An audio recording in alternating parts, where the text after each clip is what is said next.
celebrate the ascension of our beloved Lord and Savior into heaven, it's mission accomplished. He did what the Father had sent him through a brutal death and torture. He was murdered in public.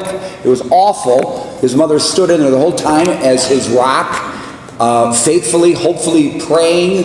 He buried for 40 hours, woke up, defeated death, accomplished the greatest of all triumphs. He kicked the devil in the teeth, pushed him down, and took the people who were in the abode of the dead and took them up to heaven.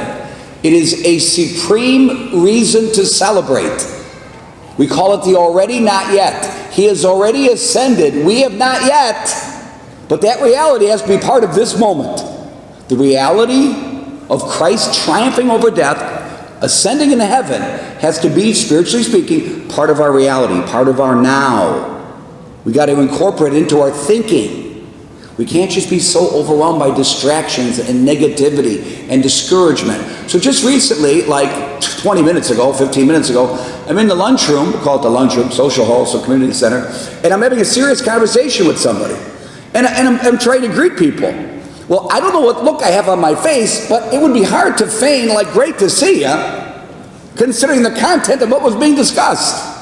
If I've ever done that to you, I hope that's the reason why. That I'm not just being a jerk. But that just happened. And what's your point? 2 points. One, I got like 3 homilies left here on Sunday. If I ever put you off, or gave you a not so hospitable time, I want to apologize. In the case just described, I think I got a pretty good reason for not being able to fake a smile. I was caught in a very serious conversation. And I'll tell you what I can tell you in a second. A couple of years ago, Julie O'Grady used to cut my hair, and one day she came to Mass, and I said hello, and she snubbed me. You know when you're being snubbed. You don't always know, but you're like, well, what? What I smell like liver? What, onions? What's going on? So I ran into her like 2 or 3 weeks later. I said, Julie, did you stub me that other day in church? She goes, yeah, I did. I said, well, why would you do that to me? She says, Father, you didn't comb your hair.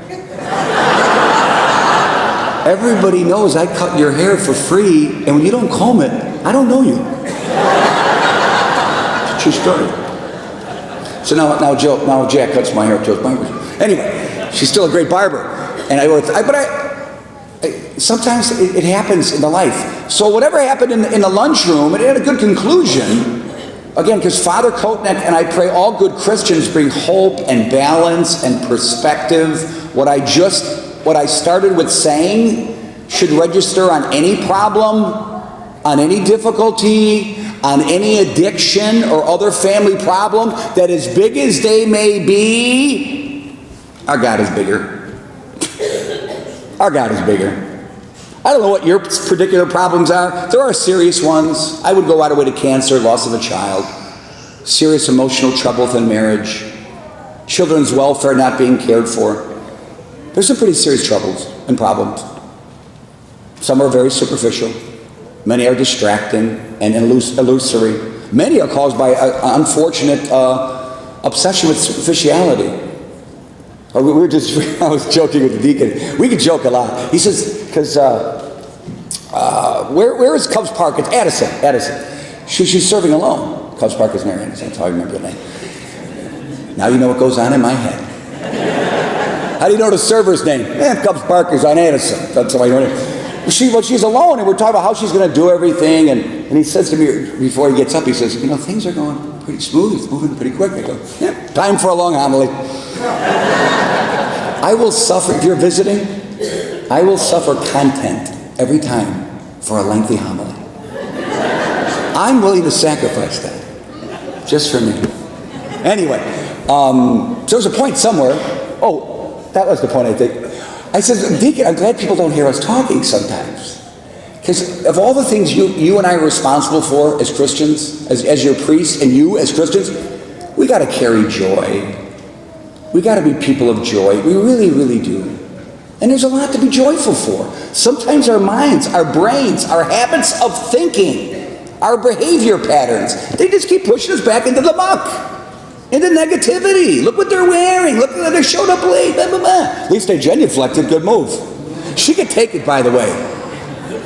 That family in the front row, don't look at them, but let me tell you about that family. They have lots of children. They do, and they got even more than there's more than the kids than they got in the pew. So she's running late. Guess what? If you noticed, I'm letting you know, she was running late. She can take it. And before I tell you what they did when they walked in, she went to Haiti.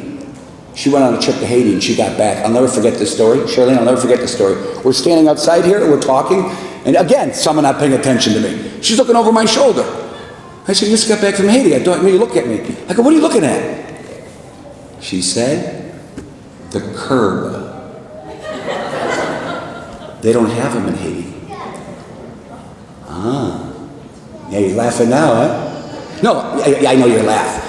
It's the curb. They don't have drainage runoff. Things you take for granted.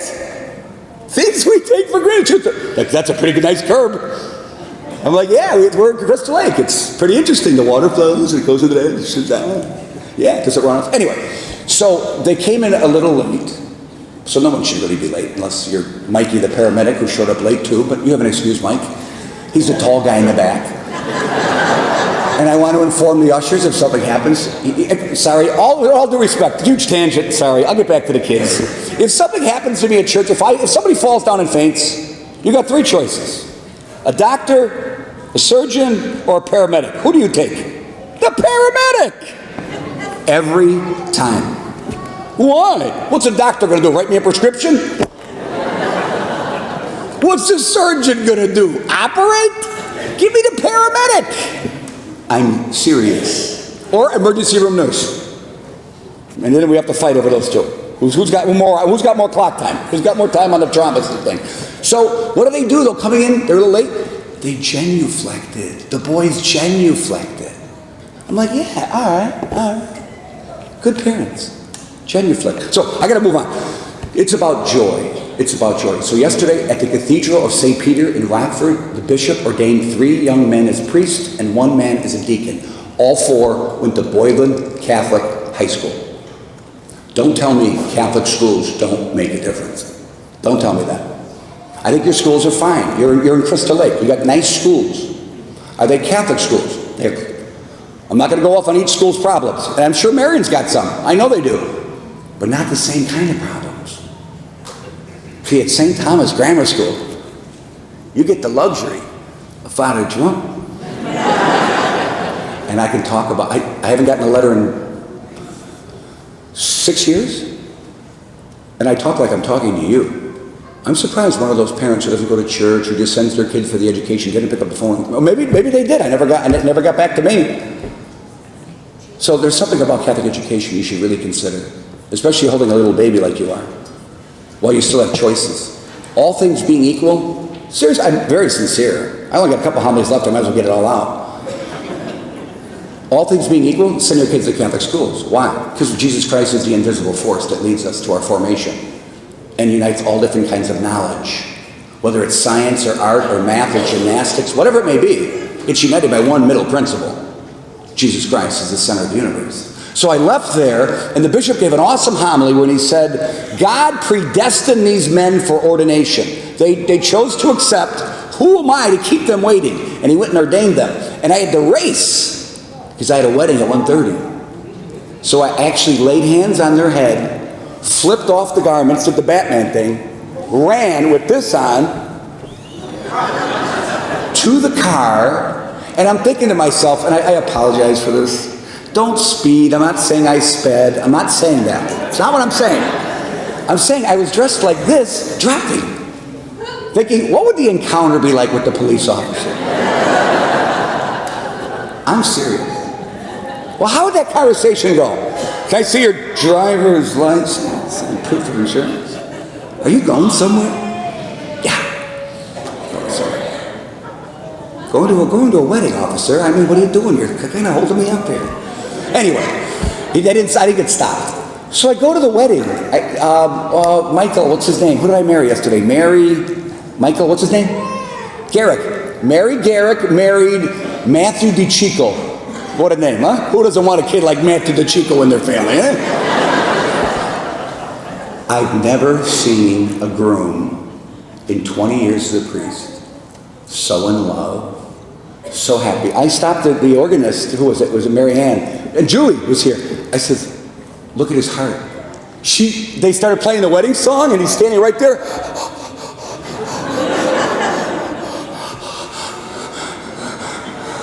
I'm like, Julie, if he faints, and then the vows, in sickness and in health, I will love you. And it was awesome. He's crying. And she was awesome. And then I always say, after we blessed the rings, and I said, give her. I try to do it under the microphone, because I don't want the people to hear. I go, you're married right now. You're officially married at this point of the mass. I said, why don't you give her a little peck on the cheek? And he just started kissing her. And it was PDA, and I'm not a big PDA fan at all. I guess yesterday was my exception. He loved this woman. It was awesome. So I used the bishop's line in my homily. I said, God chose you. I believe this. I don't know what you believe. I'll tell you what I believe. God chose you two from all of eternity. You were made for each other. You found the fit. You were made to get him to heaven, and he was made to get you to heaven. God ordained it. You accepted it. Who am I to stand in the way and take up more time? Let's get married. It was an awesome line. Yes, thank you, Bishop. Put that one in my wedding homilies forever. Although, see, negative thinking. I can't say every wedding I've done is like that one. Sometimes I wonder who joined this couple together. It might have been an angel, but a fallen one. Anyway, sorry, it's true. I've been a priest 20 years. I go into restaurants. Hey, you married my son. I always go, still married. I'm sorry. I'm very sorry. Look, baptisms always take. Weddings, sometimes. That's not even funny. I'm sorry. I really am sorry. Because the heartbeat of our civilization is marriage. It will always be marriage. It's the bedrock. And in Holy Communion, it's a spiritual marriage. God comes to marry our souls, to make them uniquely, singularly His. In Holy Communion, He bestows everything and all. The question is up to us based on free will and what you know. What is your return to the Lord who gave all of this? During the wedding, I quoted the best definition of love I've ever heard. I've never heard a better definition of love. If you have one, please let me know. Jesus Christ hanging on the cross is the best example ever of what love is. Total self-giving to the other for the sake of the other. Not for what I get. So let's conclude. We're almost done. So He ascends into heaven, and it's a celebration for us. Why? Because where He has gone, we hope to go. I think I'm pretty patriotic. I know some men, women in church this morning who might, just by age and activity and experience, be more patriotic. I don't know how you measure that, but as patriotic as you may be, my true homeland is not the United States of America. It's heaven. I'll protect and defend her, but I want to get back up to Him. That's my true homeland. And don't forget it. Whatever's clogging your brain, whatever's hurting your stride, whatever's slowing you up, think about the life God promised you. Think about the life God said He wants you to have and to live. And go get it. It's there for the taking. Look, a lot of years of making mistakes. The worst enemy? Yes, it's the devil. Who's number two? It's me. I stand in the way of my own happiness. I stand in the way of my own reception of the Most High God. You and I aren't arguing that Jesus Christ gives Himself less away to any of us. He gives more away to all of us. What is our response? How do we repay the favor? So that's about it. Thank you. Thank all of you. I'm writing a thank you note now. It's hard to do all this. And people want to have dinner. I told people, if this applies to you, it applies to you. Looking around this crowd, about 4%. Anyway, if you want to eat with me, wait till I move. Wait till I move. I'll move soon, and then, hey, you'll call me up and go, oh, yeah, this guy really wants to hang around. All right, fine. You know what I'm saying? Your parish priests are your parish priests. Some of you, we've grown in a friendship. And we have more than just, I can't say more than Mass. We've had Mass and other things. So if I move and you want to hang around and go buy me dinner, give me a call. Because I'll tell you what, there's no way possible I can thank you for this extraordinary, unbelievable, inconceivable experience of living in your town and administering the sacraments and going on those trips and going to Haiti and going to the hospitals. It's been a joy. And I thank you. And you know, last thing, a lot of you taught me a ton. A lot of you taught me a ton. Don't ever think it's one way. It's two ways. Thank you.